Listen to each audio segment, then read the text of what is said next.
تعریف 30 تا اسطوره ایرانی روز 19.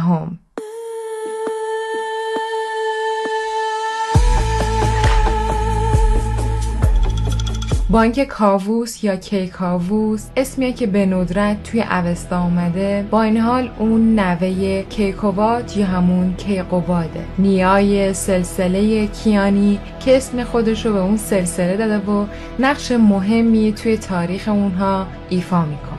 درباره این سلسله توی متون متأخر پهلوی و توی شاهنامه متأخرتر ذکر شده و از اونها صحبت شده.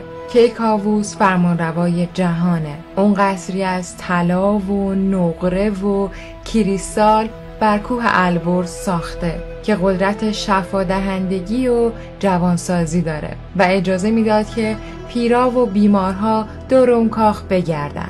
تکبر و غرور کیکاووس باعث شده بود که اون از بیمرگی و جاودانگی محروم بشه، چون که با جاه طلبی همیشه در آرزوی تسخیر آسمون بود و میخواست خودش رو جزوی از امشاسپندان بکنه.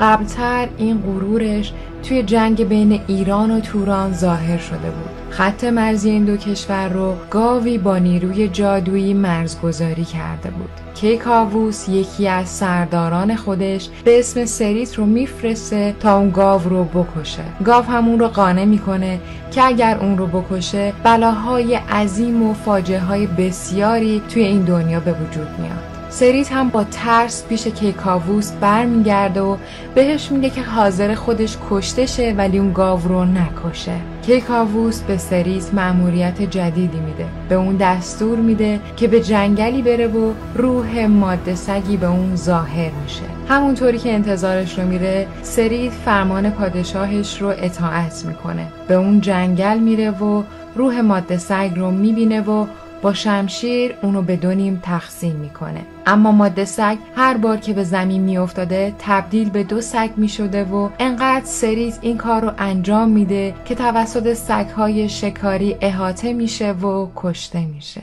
این بود خلاصه خیلی کمی از کیکاووس. نظری، پیشنهادی داشته باشید خوشحال میشم با هم در میون بذارید. مرسی همراه هم بودید.